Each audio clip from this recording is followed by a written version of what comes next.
বিশ্বকাপ খেলাকে ইসলামাইজেশন করে দিবে, বেপরদা নারীকে দেখা ইসলামাইজেশন করে দিবে, নারীর সাথে আড্ডা দেওয়া ইসলামাইজেশন করে দিবে। অর্থাৎ ইসলামের অকাট্য যতগুলো হারাম বিধান আছে, সরওয়ারে দো আলম সাল্লাল্লাহু আলাইহি ওয়াসাল্লাম হালাল হারামের যে সীমানা দিয়েছেন, সহিহ বুখারীর হাদিসে এসেছে, ইন্নাল হালালা বাইয়িনুন ওয়া ইন্নাল হারামা বাইয়িনুন ওয়া বাইনাহুমা মুতাশাবিহাত ফামান ইত্তাকা শুবহাত ইসতাবরা লিদীনিহি ওয়া ইরদিহি ওয়া মান ওয়াকা ফিশ শুবহাতি ওয়াকা ফিল হারামি কাররাই ইয়ারআ হাওলাল হিমা ইউশিকু আন ইয়াকা ফি আলা ইন্না লিকুল্লি মালিকিন হিমান ওয়া ইন্না হিমাল্লাহিল মাহারিমু। কোনটা হালাল কোনটা হারাম আল্লাহ এবং তার রাসূল সুস্পষ্ট করে দিয়েছেন। যেই জিনিস আল্লাহ আমাদের জন্য হালাল করে দিয়েছেন, ওই জিনিস হারাম কেউ পৃথিবীর করতে পারবে না। আর আল্লাহ এবং তার রাসূল যেই জিনিস আমাদেরকে হারাম করে দিয়েছেন, কোন নেতা সেটাকে হালাল করতে পারবে না, কোন পীর সেটাকে হালাল করতে পারবে না, কোন লিডার সেটাকে হালাল করতে পারবে না, কোন পরাশক্তি সেটাকে হালাল করতে পারবে না, কোন নেত্রীও সেটাকে হালাল করতে পারবে না। এটা আকীদা বিশ্বাস ভালো করে বুঝবেন। দেখেন আমাদের আর ইহুদিদের পার্থক্যের জায়গা আল্লাহ কোরআনে বলেছেন। দেখেন আমি একটা আধুনিক শিরিক বলি, তাহলে আপনারা বুঝবেন, আরো সহজে বুঝবেন। আমরা শিরিক জানি মাজারে সিজদা দেওয়া, অবশ্যই শিরিক। আমরা শিরিক জানি যে শাহজালালের মাজারে গিয়ে সন্তান চাওয়া, শাহজালালের মাজারে গিয়ে সিজদা দেওয়া, গোদার মাছের কাছে গিয়ে মুড়ি খাওয়াইয়া গোদার মাছের কাছে মনের আশা পূরণের দোয়া করা, অথবা আপনি মনে করা শাহজালালের মাজারের গোদার মাছরে মুড়ি খই খাওয়াইলে, অথবা শাহজালালের মাজারের ডেস্কিট টেকা দিলে, অথবা শাহজালালের মাজারের মোমবাতি দিলে আপনার মনের আশা পূরণ হয়ে দিব। আপনি যদি এমন বিশ্বাস করেন, আপনারা আইয়ামে জাহেলিয়াতের কাফেরদের ভিতর কোনো পার্থক্য নাই। এগুলা তো শিরিক মুসলমান কম বেশি জানেন। আমি একটা আধুনিক শিরকের কথা বলি, তাহলে আপনারা বুঝবেন আমাদের আর ইহুদিদের পার্থক্যের জায়গাটা কোথায়। আমাদের রব কে? না আরো আসতে বলেন, জুড়ে বলেন না, অনেক রাত হয়েছে, আল্লাহর রহমত তো দুনিয়ার আসমানের নিকটে চলে আসছে। তাহলে বলেন আমাদের রব কে? আল্লাহ। দেখেন রব মানে কি, রবের পরিচয় কি? দেখেন ইসলামের এক একটা পরিভাষা, এটা আমাদের কাছে আমানত। রব, ইলাহ, দ্বীন, ইবাদত, এগুলা শরিয়ার পরিভাষা। রব এটা একটা পরিভাষা, ইলাহ এটা একটা পরিভাষা, দ্বীন এটা একটা পরিভাষা, ইবাদত এটা একটা পরিভাষা। ইসলাম যেমন সুরক্ষিত, কোরআন যেমন সুরক্ষিত, ইসলামের পরিভাষাগুলো এভাবে সুরক্ষিত। 1400 বছর রবের যে অর্থ, এই অর্থই আপনাকে করতে হবে, ভিন্ন অর্থ আপনি করতে পারবেন না। 1400 বছর দিনের যে অর্থ, এই অর্থই আপনাকে করতে হবে, ভিন্ন অর্থ আপনি করতে পারবেন না। 1400 বছরে ইলাহের যে অর্থ, সেই অর্থই আপনাকে করতে হবে, ভিন্ন কোনো অর্থ করতে পারবেন না। 1400 বছরে আপনার ইবাদতের যে অর্থ, নবী, সাহাবী, তাবেঈ, তবে তাবেঈ, আইম্মায়ে মুজতাহিদিন 1400 বছর থেকে ইসলামের পরিভাষার যেই অর্থে যেটা ব্যবহার হয়ে আসছে, ওই অর্থে আপনাকে এটাই ব্যবহৃত করতে হবে। এখন 1400 বছর রবের এক অর্থ করেছেন সাহাবী, এক অর্থ করেছেন তাবেঈ, এক অর্থ করেছেন তবে তাবেঈ, সাহাবী, তাবেঈ, তবে তাবেঈ, আইম্মায়ে মুজতাহিদিন, 1400 বছরের মুহাদ্দিসিনে কেরাম, 1400 বছরের ফুকাহায়ে কেরাম, 1400 বছরের উলামায়ে কেরাম রবের একটা অর্থ করেছেন, দ্বীনের একটা অর্থ করেছেন, ইলাহের একটা অর্থ করেছেন, ইবাদতের একটা অর্থ করেছেন। আপনি পণ্ডিতি করে, আপনি গবেষণা করে, আপনি নিজেকে জাহির করতে গিয়ে যদি এমন অর্থ করেন যে অর্থ সাহাবার সাথে মিলে না, যে অর্থ তাবেঈর সাথে মিলে না, যে অর্থ তবে তাবেঈর সাথে মিলে না, যে আইম্মায়ে মুজতাহিদিনের সাথে মিলে না, আল্লাহর কসম করে বলি ওই অর্থ কখনো বিশুদ্ধ হয় না। ওই অর্থটা হলো দ্বীন এবং পরিভাষাকে বিকৃত করা ছাড়া কিচ্ছু না। এগুলো একটা গভীর আলোচনা। তাহলে আমরা বিশ্বাস করি আমাদের রব একমাত্র জোরে হন না। আরে ভাই 4 মাস আগে জয় বাংলা ইনো হইলে ও আপনার নাজির বাজার থেকে শোনা গেছে, কারণ আল্লাহ আরো আসতে পান। বলেন আমাদের রব কে? আর যুবকরা জোরে বলো আমাদের রব কে? আল্লাহ। রব মানে যিনি সৃষ্টি করেন, জব মানে রব মানে যিনি রিজিক দেন, রব মানে যিনি মৃত্যু দেন, রব মানে যিনি মৃত্যুর পরে আবার জীবন দান করতে পারেন। দেখেন আল্লাহ তাআলা কোরআনুল কারীমের জায়গায় জায়গায় আপনারা পাবেন আল্লাহ তাআলা তার পরিচয় তিনি নিজেই তুলে ধরেছেন, তার পরিচয় বান্দাদের সামনে তিনি নিজেই উপস্থাপন করেছেন। আল্লাহ তাআলা কোরআনে তার পরিচয় দিচ্ছেন, আল্লাহুল্লাযী খালাকাকুম। আরে আল্লাহর পরিচয় তোমরা জানো, আল্লাহকে তোমরা চিনো। আল্লাহর পরিচয় হলো আল্লাহুল্লাযী খালাকাকুম। আল্লাহর পরিচয় হলো আল্লাহ সৃষ্টি করেছেন। আল্লাহর পরিচয় সুম্মা রাযাকাকুম, আল্লাহ রিজিক দিয়েছেন। আল্লাহর পরিচয় সুম্মা ইউমীতুকুম, আল্লাহ মৃত্যু দিবেন। আল্লাহর পরিচয় সুম্মা ইউহয়ীকুম, মৃত্যুর পরে আবার পুনরায় সৃষ্টি করবেন আল্লাহ। আল্লাহ। এরপর আল্লাহ কাফেরদেরকে বলছেন, তোমরা যে মূর্তি দিয়ে আল্লাহর সাথে শিরিক করো, তোমরা যে তারকা দিয়ে আল্লাহর সাথে শিরিক করো, তোমরা যে সূর্য দিয়ে আল্লাহর সাথে শিরিক করো, তোমরা লাত মূর্তি দিয়ে আল্লাহর সাথে শিরিক করো, মানাত মূর্তি দিয়ে আল্লাহর সাথে শিরিক করো, হুবাল মূর্তি দিয়ে আল্লাহর সাথে শিরিক করো, উজ্জা মূর্তি দিয়ে আল্লাহর সাথে শিরিক করো, আবু জাহেল দিয়ে আল্লাহর সাথে শিরিক করো, নেতা দিয়ে আল্লাহর সাথে শিরিক করো, নেত্রী দিয়ে আল্লাহর সাথে শিরিক করো। আল্লাহ বলেন, হাল মিন শুরাকাইকুম মান ইয়াফআলু যালিক, তোমরা যাদেরকে দিয়ে আল্লাহর সাথে শিরিক করো, তারা সৃষ্টি করতে পারবে না, রিজিক দিতে পারবে না, জীবন দিতে পারবে না, মৃত্যু দিতে পারবে না, মৃত্যুর পর আবার সৃষ্টি করতে পারবেন না।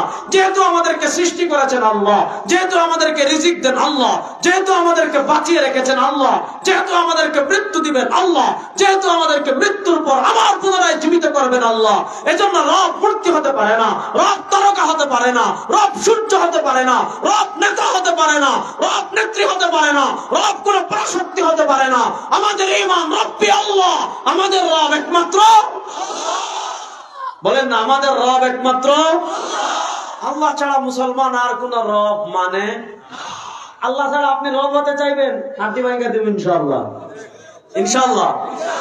আল্লাহ ছাড়া আমরা কাউকে রব মানি না। এবার আসেন, আল্লাহ কোরআনে ইহুদিদের কথা বলছেন। আপনি তো বলছেন আল্লাহ ছাড়া কাউকে রব মানেন না, দেখেন আপনি আল্লাহ ছাড়া রব মানেন কিনা। একটা উদাহরণ দিই, দেখেন কোরআন শরীফ থেকে একটা আয়াত পড়ি। আল্লাহ তাআলা ইহুদিদের চরিত্র বর্ণনা করতে গিয়ে বলেছেন, ইত্তাখাযু কুবুর আম্বিয়া। আল্লাহ তাআলা ইহুদিদের চরিত্র বর্ণনা করতে গিয়ে বলেছেন, ইত্তাখাযু আহবারাহুম ওয়া রুহবানাহুম আরবাবাম মিন দুনিল্লাহ। আল্লাহ তাআলা ইহুদিদের চরিত্র বর্ণনা করতে গিয়ে বলেছেন, ইত্তাখাযু আহবারাহুম ওয়া রুহবানাহুম আরবাবাম মিন দুনিল্লাহ। ইহুদিরা তাদের ধর্মযাজকদের, ইহুদিরা তাদের সন্ন্যাসীদের, আহবার মানে ধর্মযাজক, আমাদের মসজিদের ইমাম, আর তাদের ধর্মযাজক মানে চার্চে থাকে, গির্জায় থাকে। আল্লাহ তাআলা ইহুদিদের চরিত্র বর্ণনা করতে গিয়ে বলেছেন, ইত্তাখাযু আহবারাহুম ওয়া রুহবানাহুম আরবাবাম মিন দুনিল্লাহ। ইহুদিরা আল্লাহকে বাদ দিয়ে তাদের ধর্মযাজকদের রব বানিয়েছে, ইহুদিরা আল্লাহকে বাদ দিয়ে তাদের সন্ন্যাসীদেরকে রব বানিয়েছে।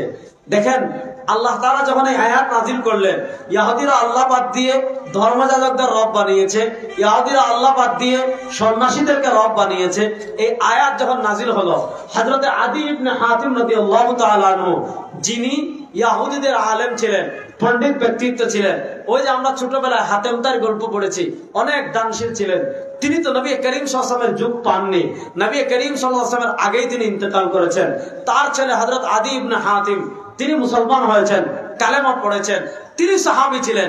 আল্লাহ তাআলা ইহুদিদের এই চরিত্র নিয়ে যখন আয়াত নাযিল করলেন যে ইহুদিরা ধর্মযাজকদের রব বানিয়েছে, ইহুদিরা তাদের সন্ন্যাসীদের রব বানিয়েছে, তিনি রাসূল করিম সাল্লাল্লাহু আলাইহি ওয়াসাল্লামের কাছে আসলেন।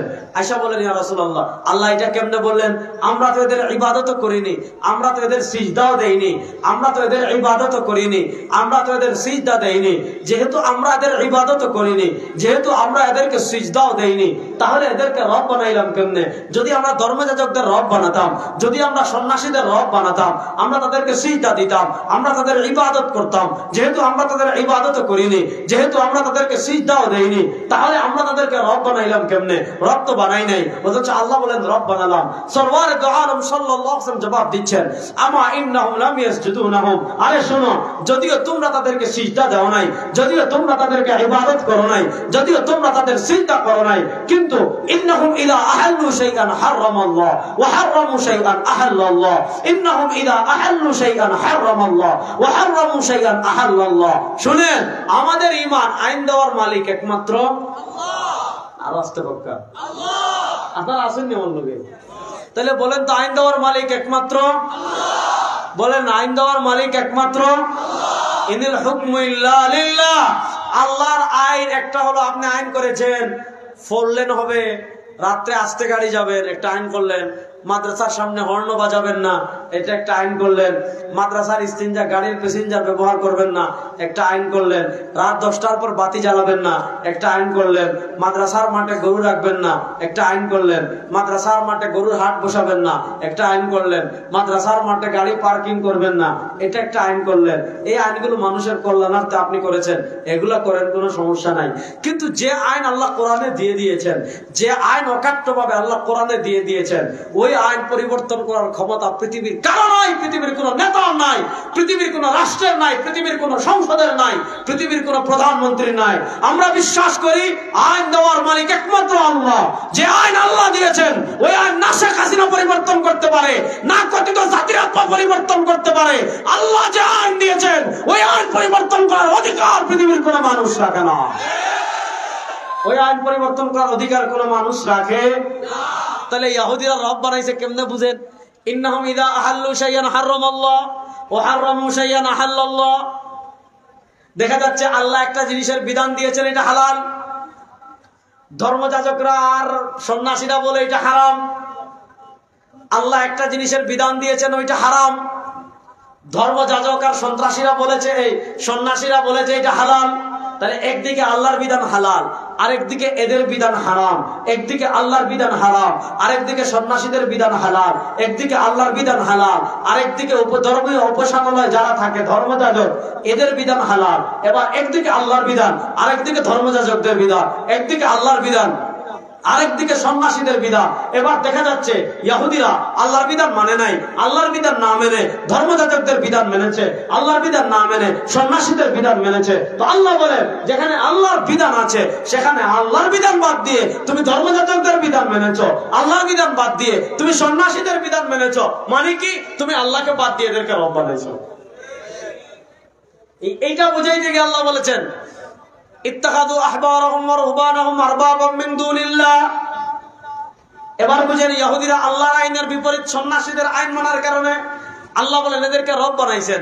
এবার বাংলাদেশের মুসলমান আপনি একটা জিনিস চিন্তা করেন, আপনি একটা জিনিস হিসাব মিলান, আপনি একটা জিনিস বুঝেন তো, একদিকে আল্লাহর কোরআনের বিধান, আরেকদিকে ডেমোক্রেসির বিধান, একদিকে আল্লাহর কোরআনের বিধান, আরেকদিকে সেকুলারিজমের বিধান, একদিকে আল্লাহর কোরআনের বিধান, আরেকদিকে সোশ্যালিজমের বিধান, একদিকে আল্লাহর কোরআনের বিধান, আরেকদিকে আপনার মুক্তিযুদ্ধের চেতনা, একদিকে আপনার কোরআনের বিধান, আরেকদিকে আপনার কথিত জাতির আত্মার চেতনা, একদিকে আপনার কোরআনের বিধান, আরেকদিকে আপনার নেতার বিধান, একদিকে আল্লাহর কোরআনের বিধান, আরেকদিকে আপনার নেত্রীর বিধান, একদিকে আল্লাহর কোরআনের বিধান, আরেকদিকে আপনার নেতার বিধান, একদিকে আল্লাহর কোরআনের বিধান, আরেকদিকে আপনার দলের বিধান। এবার আপনি যদি আল্লাহর বিধানের উপর আপনার দলের বিধানকে প্রাধান্য দেন, আপনি যদি আল্লাহর বিধানের উপর আপনার নেতার বিধানকে প্রাধান্য দেন, আপনি যদি আল্লাহর বিধানের উপর আপনার নেত্রীর বিধানকে প্রাধান্য দেন, আপনি যদি আল্লাহর বিধানের উপর আপনার কথিত জাতির আত্মার বিধানকে প্রাধান্য দেন, আপনি যদি আল্লাহর বিধানের উপর কথিত মুক্তিযুদ্ধের চেতনার বিধানকে প্রাধান্য দেন, আপনি যদি আল্লাহর বিধানের উপর আপনার নেত্রীর বিধানকে প্রাধান্য দেন,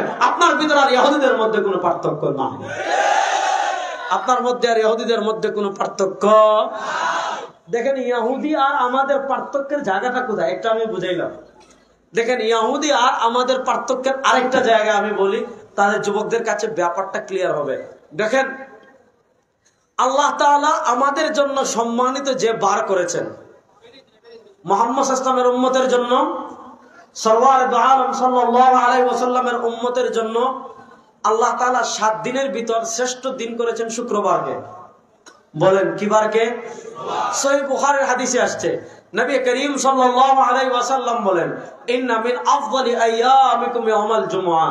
আল্লাহ তাআলা 7 দিনের ভিতর তোমাদের জন্য সর্বশ্রেষ্ঠ করেছেন জুমাবারকে। কেন? ফিহি খুলিকা আদম ওয়া ফিহি কুবিদা ওয়া ফিহি নুফিকা ওয়া ফিহি সাকা।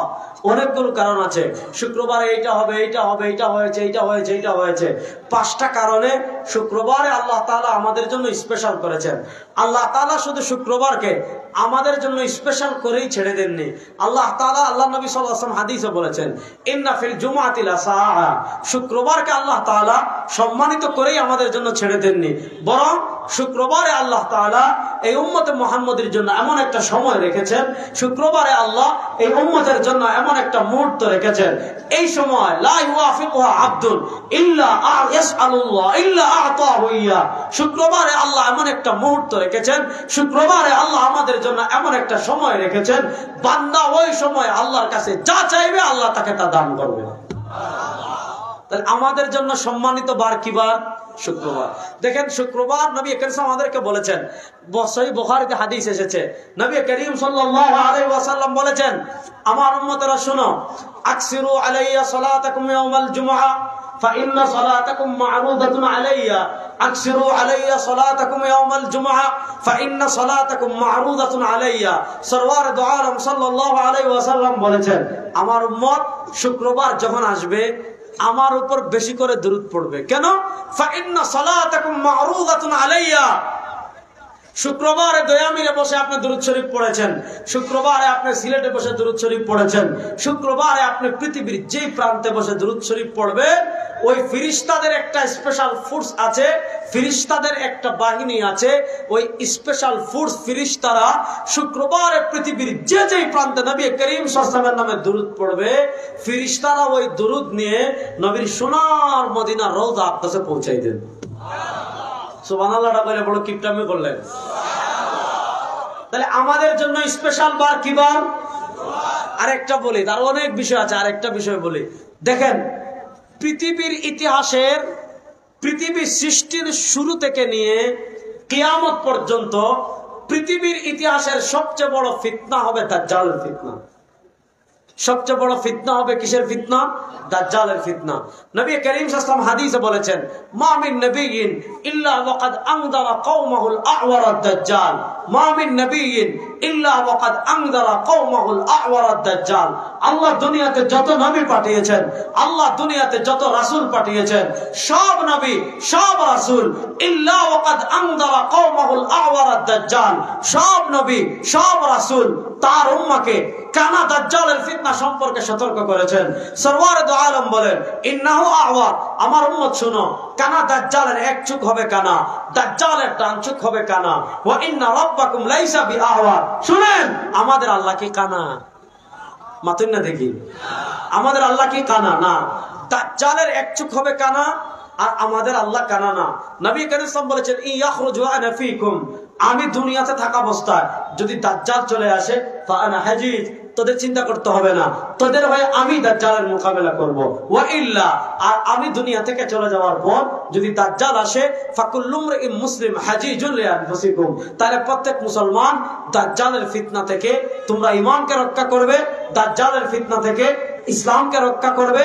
তোমাদের ঈমানের মতো যে দৌলত আল্লাহ দান করেছেন, যদি দাজ্জাল তোমরা থাকা অবস্থায় দুনিয়াতে চলে আসে, তাহলে দাজ্জালের কবল থেকে প্রত্যেকেই চেষ্টা করে করে করে করে তোমাদের ঈমানকে হেফাজত করবে। নবী করিম সাল্লাল্লাহু আলাইহি ওয়াসাল্লাম দাজ্জালের ফিতনাকে এত ভয় পেতেন এবং এতটা রাসূলুল্লাহ সাল্লাল্লাহু আলাইহি ওয়াসাল্লাম দাজ্জালের ফিতনা থেকে আশ্রয় চাইতেন। হাদিসে আসছে, কানা সামিয়াতু ফি দুবুরি কুল্লি সালাত, আল্লাহর নবী সব নামাজের মধ্যে দোয়া করতেন, আল্লাহুম্মা ইন্নী আউযু বিকা মিন ফিতনাতিল মাহইয়া ওয়াল মামাত ওয়া আউযু বিকা মিন ফিতনাতিল মাসিহিদ দাজ্জাল। নবী করিম সাল্লাল্লাহু আলাইহি ওয়াসাল্লাম আল্লাহ রাব্বুল ইজ্জত ওয়াল জালালের কাছে দোয়া করতেন, আয় আল্লাহ, ইন্নী আউযু বিকা মিন ফিতনাতিল মাসিহিদ দাজ্জাল, আয় আল্লাহ, কানা দাজ্জালের ফিতনা থেকে আমি আপনার কাছে আশ্রয় চাই। তো ঠিক একটা চরিত্র, দাজ্জালকে আল্লাহ এমন কিছু পাওয়ার দিবেন, দাজ্জালকে আল্লাহ এমন কিছু ম্যাজিক দিবেন, দাজ্জালকে আল্লাহ এত কিছু ক্ষমতা দিবেন। আমরা একটা গল্প পড়েছি ছোটবেলায়, হেমিলনের বাঁশিওয়ালা। তো পৃথিবীতে প্রকৃত হেমিলনের বাঁশিওয়ালা যদি কেউ হয়, সেটা হবে কানা দাজ্জাল। শুনেন, আজকে মানুষ কিচ্ছু নাই, নামাজ পড়ে না, রোজা রাখে না, হজ করে না, যাকাত দেয় না, শাহজালালের মাজারে বসে গাঞ্জা খাইতে খাইতে খাইতে খাইতে দাঁতে গাঞ্জার লেয়ার ফেলে দিছে, অর্থাৎ দাঁতে গাঞ্জার 4-5টা লেয়ার পড়ে গেছে। পর্দা নাই, গোসল নাই, দুর্গন্ধে পাশা যাওয়া যায় না, ফজরের সময় ঘুমায়, পর্দা করে না। দেখবেন এরকম খাটাস যেগুলো আছে, এরকম খবিস যেগুলো আছে, এরকম শয়তান যেগুলো আছে, উচিত ছিল এগুলারে প্রত্যেক দিন একদম রুটিন করে আধা ঘন্টা বাইন্দা আনলিমিটেড জুতা দিয়ে বাইরে ঢোকে, সবচেয়ে বড় কাজ। কিন্তু শুনেন, এদেশের এমন বহু মানুষ পাবেন, আপনি যদি সিলেট শাহজালাল মাজারে দাঁড়ান, গুলিস্তান গুলাবশার মাজারে দাঁড়ান, হায় হায় হায়, চট্টগ্রাম পাহাড়ের উপর একটা আস্তানা আছে, বায়েজিদ বুস্তামির আস্তানা, পাহাড়ের উপর, বুঝছেন? বায়েজিদ বুস্তামি নামে কোনো বুজুর্গ দুনিয়াতে নাই। উনি হলেন আবু ইয়াজিদ আল বিস্তামি। ওই আবু ইয়াজিদ আল বিস্তামিকে মানুষ বানিয়ে ফেলেছে বায়েজিদ বুস্তামি। তো বায়েজিদ বুস্তামির আস্তানায় যদি আপনি চট্টগ্রামের পাহাড়ে উঠেন, এই বাংলাদেশের মানুষের অবস্থা কোন পর্যন্ত গিয়েছে, এই বাংলাদেশের মানুষ আজকে ঈমান সম্পর্কে কি পরিমাণ উদাসীন, এই বাংলাদেশের মানুষ আজকে দিন সম্পর্কে, তাওহীদ সম্পর্কে কি পরিমাণ উদাসীন, এটা আপনি বাইরে মুস্তামিতে যাওয়া লাগবে না, মাইজবন্ডালে যাওয়া লাগবে না, আটরশিতে যাওয়া লাগবে না, চন্দ্রপড়ায় যাওয়া লাগবে না, গতকাল বয়ান করেছে সুরেশ্বরীর পাশে, সুরেশ্বরে যাওয়া লাগবে না। আমাদের শাহজালালের পুণ্যভূমি, যে শাহজালাল এসেছেন তাওহীদের বার্তা নিয়ে, আজকে তার মাজারে বন্ডের বাচ্চারা শিরকের আড্ডাখানা বানাই দিছে। আপনি দেখেন কত মানুষ, আপনি মাজারের গেটে দাঁড়াইবেন, দেখবেন কত মানুষ, যে রাসূলুল্লাহ সাল্লাল্লাহু আলাইহি ওয়াসাল্লাম হাদিসে বলেছেন ইউসবিহু রাজুলু ফিহা মুমিনা ওয়া ইউমসি কাফিরা ওয়া ইউমসি মুমিনা ওয়া ইউসবিহু কাফিরা ওয়া ইয়াবিউ দীনাহু বিআরাদিন মিনাদ দুনিয়া বিকালিল। সকালে দাঁড়ান বলে গেছেন, সকালে মুসলমান বিকেলে কাফের, বিকেলে মুসলমান সকালে কাফের। বলবেন সকালে মুসলমান বিকেলে কাফের কেমনে হচ্ছে? আপনি একটু শাহজালালের মাজারের গেটে গিয়ে দাঁড়ান, দেখবেন ঈমান নিয়ে ঢুকতেছে, কাফের হয়ে বের হচ্ছে। অনেক মানুষ, সবাই না, অর্থাৎ যারা ওখানে গিয়ে বাবার নামে মান্নত করতেছে, বাবা শাহজালালের কাছে মনের আশা পূরণের জন্য দোয়া করতেছে, মানুষের মাথায় তো আল্লাহ মগজ দিছে ভাই। আমার জানা মতে পৃথিবীর কোন বিজ্ঞানী, পৃথিবীর কোন টেস্টে, পৃথিবীর কোন তোমার মেডিকেল সায়েন্সের কোন বিজ্ঞান কখনো এটা বলে নাই যে অমুকের মাথায় মগজ পাওয়া যায় না, গোবর পাওয়া গেছে। এরকম কোন ঘটনা শুনছেননি? আল্লাহ তো আপনার মাথায় মগজ দিছে, আপনি কেমনে চিন্তা করেন মিয়া?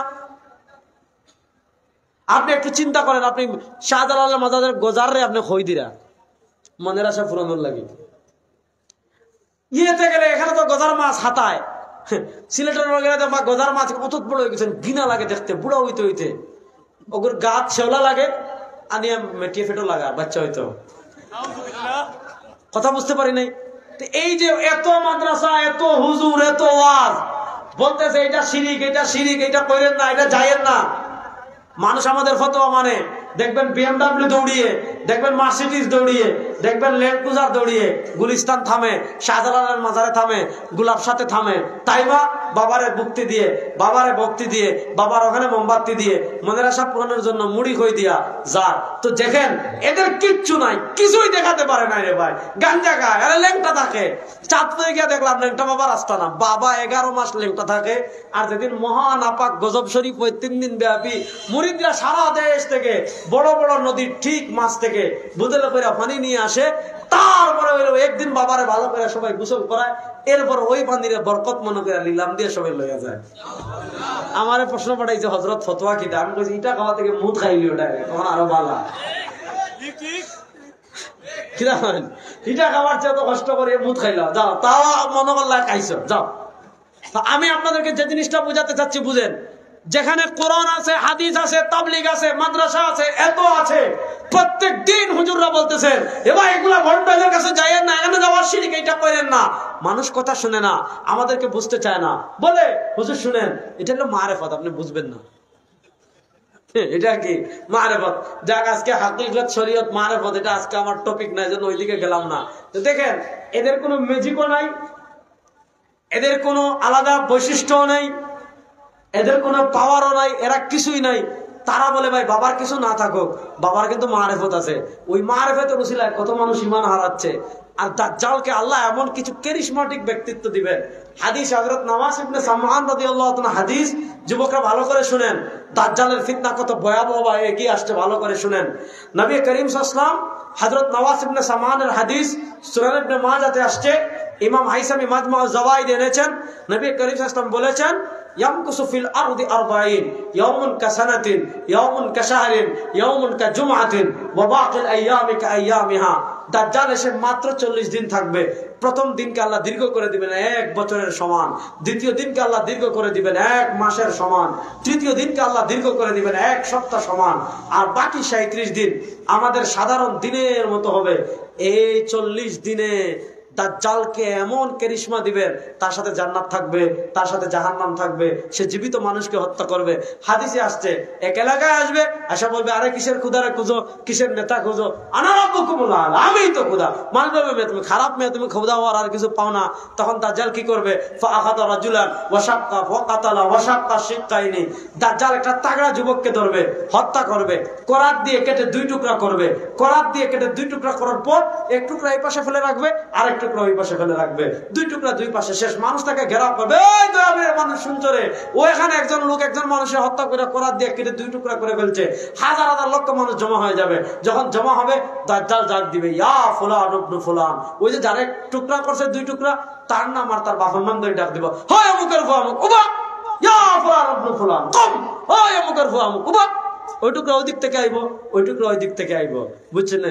ওই টুকরা ওই দিক থেকে আইব, ওই টুকরা ওই দিক থেকে আইব, জোড়া লাগবো, জোড়া লাগার পরে কি দাঁড়াইয়া মাত আরম্ভ করবো, সম্মানিত উপস্থিতি, সম্মানিত সুধী মন্ডলী, আপনার নেতা খুঁজছেন, আপনার আমির খুঁজছেন, আপনারা এত কিছু খুঁজছেন। প্রিয় সুধী, এই যে দেখেন, যিনি এত বড় কারিশমা দেখিয়েছেন, আমাকে হত্যা করে জীবিত করেছেন, আমি বলছি তিনি নেতা, তিনি খুদা, তিনি মানুষের রূপ ধরে এসেছেন। আচ্ছা হক্কা, বাঙালিরা আটকাইতে পারবা?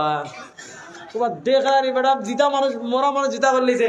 আমরা সিধা অফার, বড় একটা হরিচর গাছ আছে টিকর ফাড়া, বলতে আমরা সিধা অফার বলতে আরেকটু ওই সাইডে 2 বছর আগের ঘটনা, বুঝছেন? বালা করে বুঝক্কা দেখবেন, গরম শীতকাল আইলে হরিচর গাছ, আপনারা কি তখন বড় গাছ দেওয়া রাস্তা কিতা গাছ হয়, বট গাছ না, বট গাছ না, হ্যাঁ সরিষার গাছ না, কিতা হায় হায় কারো তালবাড়ি আর একদম খান্দার দেহ, আপনারা আমি বুঝাইতে পারি না, আপনারা আমার। আরে ভাই রাস্তার কাছে মোটা মোটা গাছ হয়নি, আবার ওখানে বট গাছ। আচ্ছা যে গাছ হোক, যে যেটা মনে করেন ওটা ধাক্কা, আমি আর বুঝাইতে পারলাম না ধাক্কা। ওলা টিকের ভাড়া তোলাম, বড় গাছ একটা হয়েছে। এখন শীতকাল যে কারণে ও গাছ একটু গামছে, আর ও গাছ একটু গামিয়া একটু একটু একটু একটু একটু একটু একটু একটু করে কিতা হয়েছে, পানি পড়া আরম্ভ হয়েছে। দুই এক দিনের ভিতর পুরো এলাকার খবর চলছে, অমুক গাছটা গিয়ে গইবি পানি পড়ে, খিদা পড়ে গইবি পানি পড়ে। এখন দেখা যায় কেউ তোমার মোমবাতি লইয়া, কেউ আপনার চাউল লইয়া, কেউ আপনার গরু লইয়া, কেউ আপনার ছাগল লইয়া আইসা দেখে, মানে এটা খবর ছড়াইতে ছড়াইতে যে গইবি পানি পড়ে। কিছুদিন আগে আমি গিয়ে আসছি মেহেরপুর, মানে চুয়াডাঙ্গার পরে মেহেরপুর, একদম বাংলাদেশের ওই প্রান্ত মেহেরপুরে এক বেটায় মনে হয় তার গাছ এগু আছে, ইগে উড়াই দিছে যে ই গাছরে আপনার যেখান মনের আশা কইবা গাছের জবাব দে। ওই যে আপনার মনে দেখানো হয়, আপনার খানে ওখান বাজে যেমন আছে পায়ে খক্কা থাকে, আমার নাম কিতা, আপনার মনে হয়েছে আবরার, এখন গাছে খানে লাগাইছেন, ওন থেকে আওয়াজ আইছে আবরার। এখন মুহূর্তের ভিতর পুরা এলাকা খবর ছড়াই পড়াইছে, অমুকর বাড়িতে গইবি গাছ উঠে গেছে, ইকে আপনি যেখান কইবা ওখানের উত্তর দে। এখন বেটায় দেখছে মানুষ খাইতে পারেন না, হচ্ছে গাছ খাটি না, শেষ খাটি লাইছে। তো আপনি একটা জিনিস চিন্তা করেন, এই ধরনের কুসংস্কারে যদি মানুষ এইভাবে দৌড়ায়, দাজ্জাল এসে জীবিত মানুষ হত্যা করে ফেলবে, হত্যা করে 2 টুকরা করে আবার জীবিত করবে। বলেন এই যাদের ইমানের আজকে যে হালত, সামান্য 1 কাপ লাল চা খেলে যারা আদর্শ বিক্রি করে দেয়, সামান্য 100 টাকার নোটের কাছে যারা আদর্শ বিক্রি করে দেয়, সামান্য 1000 টাকার নোটের কাছে যারা আদর্শ বিক্রি করে দেয়, এই জাতিকে আপনি কেমনে থামাবেন? এই জাতিকে আপনি কেমনে আটকাবেন দাজ্জালের ফিতনা থেকে? বলেন আপনারা। হাদিস আরেকটা পড়ি, তাহলে আরো সহজ করে বুঝবেন। ইমাম বুখারী রাহিমাহুল্লাহ এই হাদিসের সহিহ বুখারীতে এনেছেন, নবী করিম সাল্লাল্লাহু আলাইহি ওয়াসাল্লাম বলেন, আমার উম্মতেরা শুনো, সায়াতি আলান নাসি সানাওয়াতুন খাদ্দাআত, সায়াতি আলান নাসি সানাওয়াতুন খাদ্দাআত يصدق فيها الكاذب ويكذب فيها الصادق ويؤتمن فيها الخائن ويخون فيها الأمين ويتكلم فيها الرويبضة. قالوا وما الرويبضة؟ قال الرجل التافه يتكلم في أمر العامة. নবী করিম সাল্লাল্লাহু আলাইহি ওয়াসাল্লাম বলেছেন, আমার উম্মতেরা শুনো, আমার উম্মতেরা শুনো, সায়াতি আলান নাসি সানাওয়াতুল খাদ্দাআত, অতি শীঘ্রই আমার উম্মার উপর কিছু ধোঁকার বছর আসবে, অতি শীঘ্রই আমার উম্মার উপর কিছু বাটফারি বছর আসবে। ধোঁকার বছর, বাটফারি বছর। তাহলে বছর আবার ধোঁকার হয় কেমনে? বছর আবার বাটফারি বছর হয় কেমনে? নবী করিম সাল্লাল্লাহু আলাইহি ওয়াসাল্লাম বলেছেন, এই বছরগুলো ধোঁকার হবে কেন? এই বছরগুলো বাটপারির বছর হবে কেন? এই বছরগুলো ধোঁকা এবং বাটপারি হওয়ার কারণ হলো ইউসাদ্দাকু ফিহাল কাযিব ওয়া ইউকাযযাবু ফিহাস সাদিক। সত্যবাদীকে মানুষ মিথ্যাবাদী মনে করবে, মিথ্যাবাদীকে মানুষ সত্যবাদী মনে করবে, আমানতদারকে মানুষ খেয়ানতদার মনে করবে, খেয়ানতদারকে মানুষ আমানতদার মনে করবে। আজকে আমাদের দেশের মানুষের অবস্থা দেখেন, জান এটা চুর, এটা টাকা চুরি করে, এটা গম চুরি করে, এটা চাল চুরি করে, এটা রড চুরি করে, এটা উন্নয়নের নামে রডের বদলে বাঁশ দেয়, এরা রাষ্ট্রের কোটি কোটি টাকা বিদেশে পাচার করে। এটা আমাদের দেশের কৃষকরা, আমাদের বাংলাদেশের মৌলিক ইনকাম সোর্স হলো 2টা।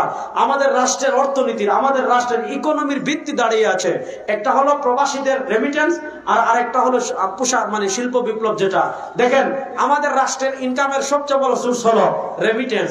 প্রবাসীরা, আমাদের প্রবাসীরা বিদেশে মাথার ঘাম পায়ে ফেলে টাকা কামায়, ওই টাকা ব্যাংকে পাঠায়, ওই ব্যাংকের একটা টাকা গিয়ে আপনার রাষ্ট্রের রিজার্ভে জমা হয়, রাষ্ট্রের আর্ন হয়। আমাদের প্রবাসীরা পায়ের টাকা মাথার ঘাম পায়ে ফেলে টাকা কামায়, চুরের দলেরা, ডাকাতের দলেরা ওই টাকাগুলো পাচার করে, ওই টাকা চুরি করে বিদেশে বেগম পাড়া তৈরি করে।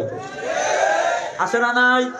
আপনি জানেন এটা সুর, এটার বাপ সুর, এটা ডাকাতের বাপ ডাকাত, এটা টাকা পাচারকারী, এর বাপ টাকা পাচারকারী, এটা দুর্নীতিবাদ, তার বাপ দুর্নীতিবাদ, এটা গম খেয়েছে, তার বাপ গম খেয়েছে, এটা চাল খেয়েছে, তার বাপ চাল খেয়েছে। এই জন্য চোরবাট পার সন্ত্রাসদের পিছনে এদেশের মানুষ আজকে স্লোগান দেয় না অমুক ভাইয়ের চরিত্র। আমাদের এলাকার দিন, আমি আপনার এলাকার কথা কইেন না, আল্লাহ জানেন। আমাদের বাংলাদেশের সাধারণ মানুষের চরিত্র, অমুক ভাইয়ের চরিত্র ফুলের মতো পবিত্র, দেনি স্লোগান। অথচ হেউ গিয়া ও ওখান খইয়া মিছিলতে গিয়ে খইয়া 100 টাকার নোট একটা পায়, অথবা 1000 টাকার নোট একটা পায়। বাজারও 100 টাকার নোট লইয়া এই নেই হয়, এগুলো 14 গোষ্ঠী দেখি বাদ আল্লাহর জমিনে আর নাই।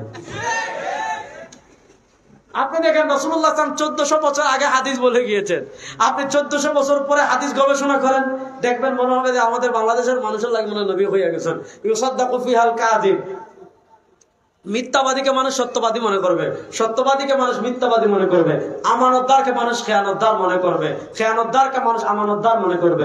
নবী করিম সাল্লাল্লাহু আলাইহি ওয়াসাল্লাম বলেন ওয়ায়াতাকাল্লামু ফিহার রুয়াইবিদা, আর মানুষের নেতৃত্ব দিবে রুয়াইবিদারা। সাহাবা একরাম জিজ্ঞেস করলেন রুয়াইবিদা কারা? নবী জবাব দিচ্ছেন আর রাজুলুত তাফিহু ইয়াতাকাল্লামু ফি আমরিল আম্মা, যার কাছে ইলমুল ওয়াহির ইলম, যার কাছে কোরআনের ইলম নাই, যার কাছে হাদিসের ইলম নাই, যার কাছে তাকওয়া নাই, যার কাছে সরওয়ারে দু আলমের আদর্শ নাই, যার কাছে সাহাবায়ে কেরাম রিদওয়ানুল্লাহি আলাইহিম আজমাইনের আদর্শ নাই। এই ধরনের চোরেরা, ডাকাতেরা, মূর্খরা, টাকা চোররা, দুর্নীতিবাজরা, দুঃশাসকরা, স্বৈরাচাররা সাধারণ মানুষের নেতৃত্ব দিবে। 1400 বছরের আগের হাদিস। তো দেখেন আজকে যেই অবস্থা, আপনি যদি এই মুহূর্তে দাজ্জাল আসে কেরিশমা দেখাবে, মনে করেন দাজ্জাল, মনে করেন উদাহরণস্বরূপ, হাদিসে তো জায়গার নাম নাই, উদাহরণস্বরূপ সুনামগঞ্জ আসছে, উদাহরণস্বরূপ। আবার মনে করেন না যে আমরা সব বলে দিছে যে দাজ্জাল সুনামগঞ্জ আসবে, এগুলো বাড়াবাড়ি, আমি যেটা বলেন এটা বলেন নাই, আবার এটা কাট করেও দিয়ে নাম এতটুকু বলেছে উদাহরণস্বরূপ। আমাদের সিলেটের ভিতর বাটি অঞ্চল সুনামগঞ্জ, এখানে সব সময় মাছ পাওয়া যায়, সব সময় পানি পাওয়া যায়, আর বর্ষাকালে তো অনেক পানি। মনে করেন দাজ্জাল আসার আগ, যখন দাজ্জাল পৃথিবীতে আসার আগে পৃথিবীর সিচুয়েশনটা এমন ভাবে তৈরি হবে, অনেক দিন ধরে বৃষ্টি হয় না, পানি শুকিয়ে যাবে, গাছ মরে যাবে, ঘাস থাকবে না, মোটরে পানি থাকবে না, কোলে পানি থাকবে না, নদী শুকিয়ে যাবে, মানুষ পানির জন্য হাহাকার করতে থাকবে, পশু পাখির স্তন শুকিয়ে যাবে, অনেক পশু পাখি মরে যাবে, সব মানুষ পানির জন্য যখন বুবুক্কের মতো থাকিয়ে থাকবে, পানির জন্য মানুষ যখন অবস্থান করবে, দাজ্জাল ওই এলাকায় আইসা আস্তানা গাড়বে। আস্তানা গাড়ার পর আসমানকে বলবে, একদম ডাইরেক্ট আসমানকে, হাদিসের শব্দ আসছে ফাতাকমুরুস সামা আন তুমতিরা ফাতুমতির ওয়া তাকমুরুল আরদা আন তুমবিতা ফাতুমবির। যে এলাকায় অনেক দিন ধরে বৃষ্টি নাই, মানুষ বৃষ্টির জন্য হাহাকার করছে, যে এলাকায় অনেক দিন ধরে মানুষ পানি পাচ্ছে না, পানির জন্য মানুষ হাহাকার করছে, ওই এলাকায় দাজ্জাল আসমানকে নির্দেশ দিবে ফাতাকমুরুস সামা আন তুমতিরা ফাতুমতির, আসমান বৃষ্টি দাও, বৃষ্টি শুরু হয়ে যাবে। ওয়া তাকমুরুল আরদা আন তুমবিতা ফাতুমবির, জমিনকে বলবে জমিন ফসলে ভরে যাও, ভরে যাবে। গরু, ছাগল, মহিষ বলবে স্তনের দুধে ভরপুর হয়, স্তন যেন দুধে ভরপুর হয়ে যাবে। মানুষ মনে বলবে আরে কিসের খাজা বাবা, কিসের শাহজালাল, সবচেয়ে বড় আল্লাহর হৃদয় দেখি দাজ্জাল। তাহলে দাজ্জালের ফিতনা থেকে বাঁচার দরকার আছে না নাই?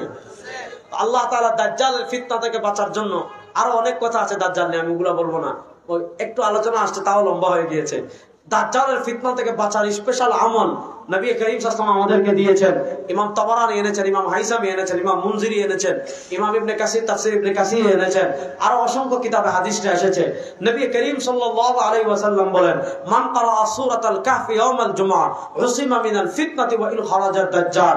আমার কোন উম্মাহ যদি শুক্রবারের সূরাতুল কাহফ তিলাওয়াত করে, যুবকরা মনোযোগ দিয়ে হাদিসটা শোনো, নবী করিম সাল্লাল্লাহু আলাইহি ওয়াসাল্লাম বলেন আমার কোন উম্মাহ যদি শুক্রবার সূরা কাহফ তিলাওয়াত করে, আগামী সপ্তাহের মধ্যে যত ফিতনা হবে, আগামী জুমা পর্যন্ত যত ফিতনা হবে, এমনকি আগামী জুমার আগে যদি দুনিয়াতে দাজ্জালও চলে আসে, যে ব্যক্তি সূরা জুমার দিন সূরা কাহফ তিলাওয়াত করবে, আগামী জুমার আগে পৃথিবীতে যদি দাজ্জালও বের হয়ে যায়, জুমার দিন সূরা কাহফ তিলাওয়াত করার কারণে আল্লাহ তাআলা তাকে দাজ্জালের ফিতনা থেকে বাঁচিয়ে রাখবেন।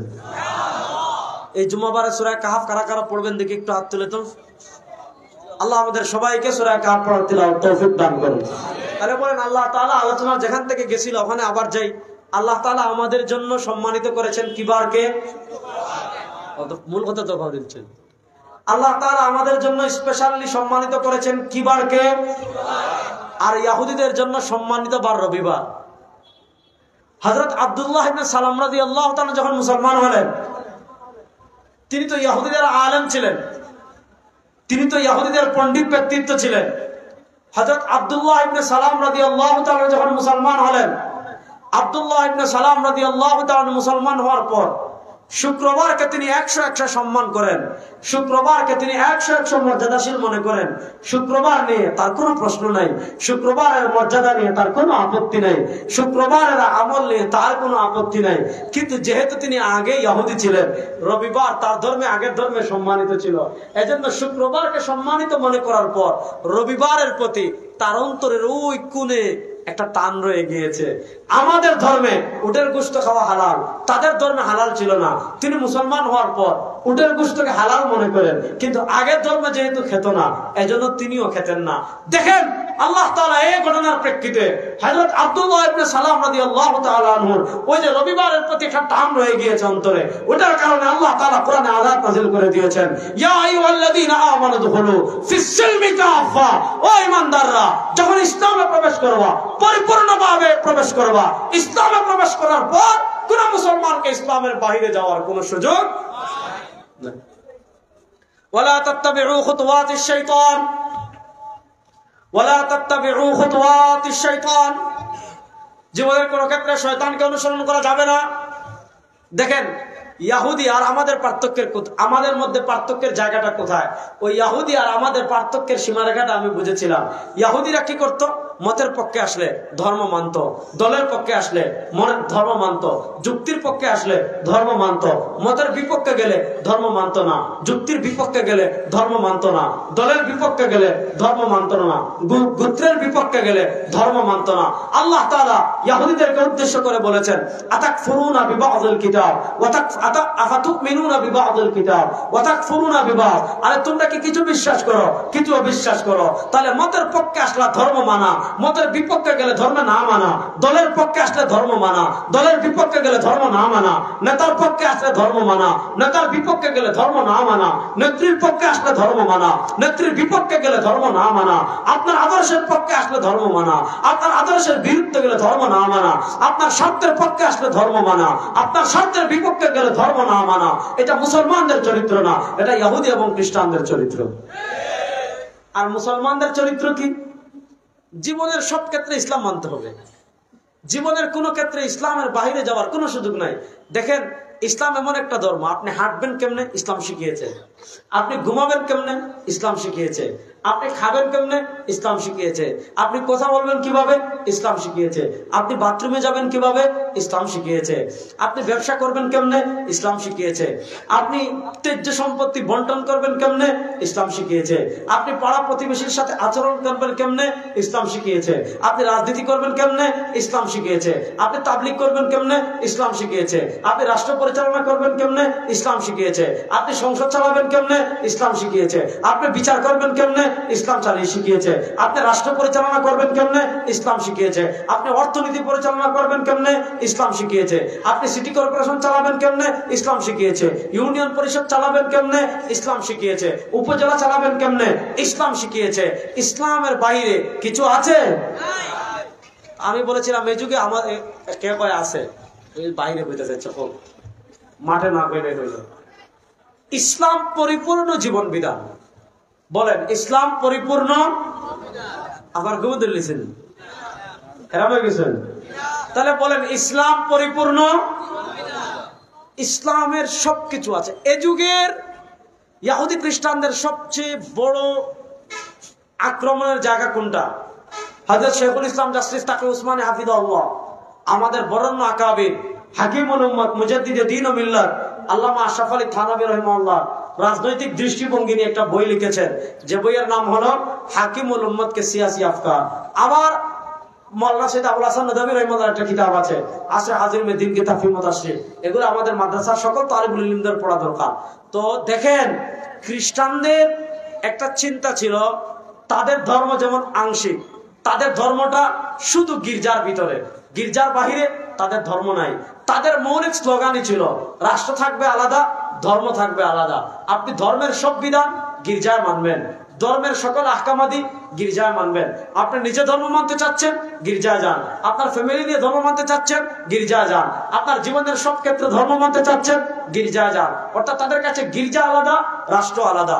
রাষ্ট্র কেমনে চলবে, রাষ্ট্রের সংবিধান কি হবে, রাষ্ট্রের বিচার ব্যবস্থা কি হবে, রাষ্ট্রের অর্থনীতি কি হবে, রাষ্ট্রের নেতৃত্ব কারা দিবে, আপনার রাষ্ট্রের সংসদ কেমনে চলবে, রাষ্ট্রের সিটি কর্পোরেশন কেমনে চলবে, এটার থেকে তারা ধর্মকে বের করে দিয়েছে।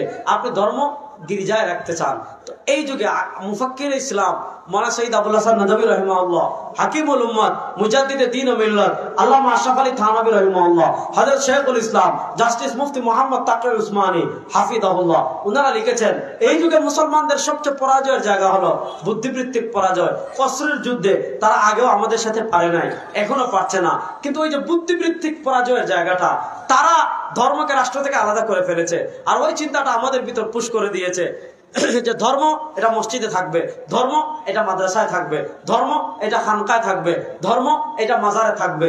যুবকদেরকে তারা এটা বুঝিয়ে ফেলেছে ধর্ম এটা জলসার মধ্যে থাকবে, ধর্ম এটা তাবলিগে শুধু থাকবে, ধর্ম এটা শুধু মসজিদে থাকবে, ধর্ম এটা শুধু খানকায় থাকবে।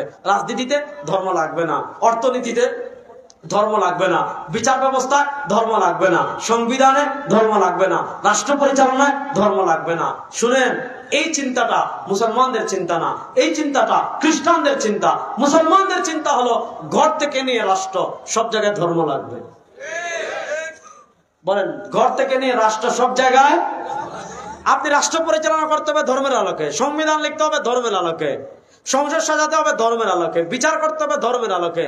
আপনি মুসলমান যদি হন আপনাকে মানতে হবে। এখন আপনি যদি বলেন না ধর্ম শুধু মসজিদে থাকবে আর খানকায় থাকবে, তবলিগে থাকবে, মাদ্রাসায় থাকবে, সংবিধানে ধর্ম লাগবে না, রাষ্ট্রে ধর্ম লাগবে না, বিচার ব্যবস্থায় ধর্ম লাগবে না, সংসদে ধর্ম লাগবে না। আচ্ছা বলেন, রাজনীতির নামে এই যে সেকুলার চিন্তা, রাজনীতির নামে এই যে ইমান বিধ্বংসী চিন্তা, রাজনীতির নামে এই যে ইসলাম থেকে বের হওয়ার চিন্তা, আল্লামা কাউসারী রাহিমাহুল্লাহ তার মাকালাতুল কাউসারীতে মাকালা লিখেছেন, হুকমু মুহাওয়ালাতি ফাসলিদ দ্বীন আনিদ দাওলা। কোন মুসলমান যদি মনে করে রাষ্ট্র আলাদা ধর্ম আলাদা, ধর্মের কোন বিষয় রাষ্ট্রীয় কোন বিষয় ধর্ম মাথা ঘামাবে না, আল্লামা কাউসারী রাহিমাহুল্লাহ লিখেছেন তার ঈমান থাকবে না।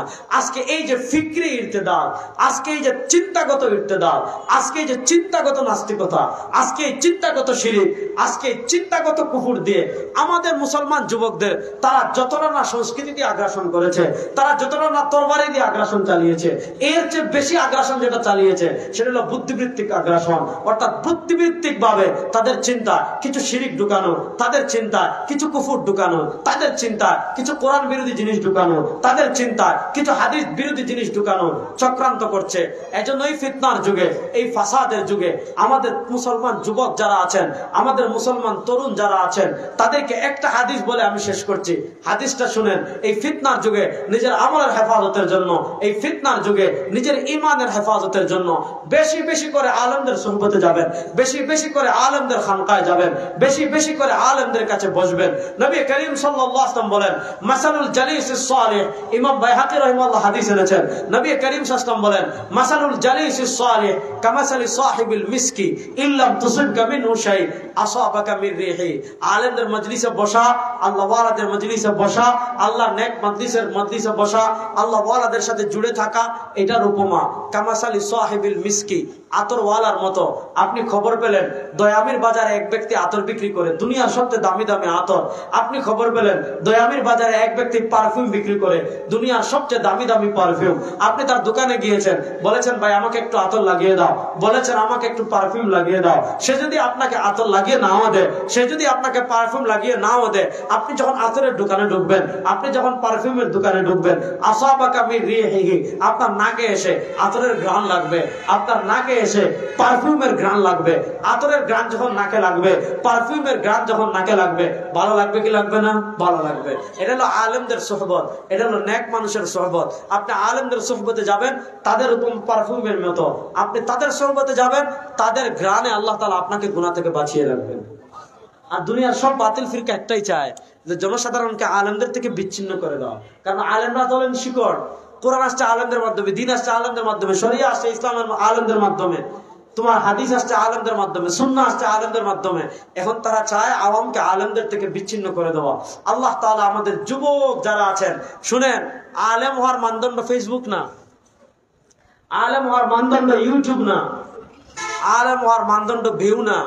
আমরা মনে করি যার ফেসবুকে ভিউ বেশি, যার ইউটিউবে ভিউ বেশি, যার লাইক বেশি, যার সাবস্ক্রাইব বেশি, যার ফলোয়ার বেশি, তিনি বড় আলেম, তিনি বড় শায়েখ। বাংলাদেশের এখন সবচেয়ে বড় আলেম মাওলানা মোহাম্মদ আব্দুল মালিক সাহেব, ওনার কোনো ফেসবুক নাই, ইউটিউব নাই, কিচ্ছু নেই। আপনার তো নাই, তাইলে আর কিতাব হোক আছে। আমরা বরুণার বিষয় ফেসবুক আছে। এই মডারেট, আচ্ছা, এই মডারেট ইসলামের মাধ্যমে তারা আমাদেরকে যে জিনিসটা প্রমোট করছে, যে ওই গড্ডালিকা প্রবাহের মতো যারা ফেসবুকে ইউটিউবে ভাইরাল হবে, বাস তার সংযোগ আছে কিনা, সে হাদিস জানে কিনা, তার সাহচর্য আছে কিনা, তার আকাবির আছেন কিনা, তার আসলাফ আছেন কিনা, বুজুর্গদের সে সান্নিধ্য প্রাপ্ত কিনা, মাদ্রাসায় একাডেমিক পড়াশোনা করেছে কিনা, বাস এগুলো আমাদের তরুণরা যাচাই বাছাই করে না, যে যেদিকে মন চায় ছুটে। আল্লাহ তাআলা আমাদেরকে আলেমের সোহবতে গিয়ে, আলেমের সান্নিধ্যে গিয়ে প্রত্যেকেই নিজেকে গঠন করা, আমাদের আখিরাতের ফিকির করার তৌফিক দান করুন। বলেছিলাম সামান্য ওয়াজ করব, অনেক কথা বলে ফেলেছি। আল্লাহ তাআলা যে কথাগুলো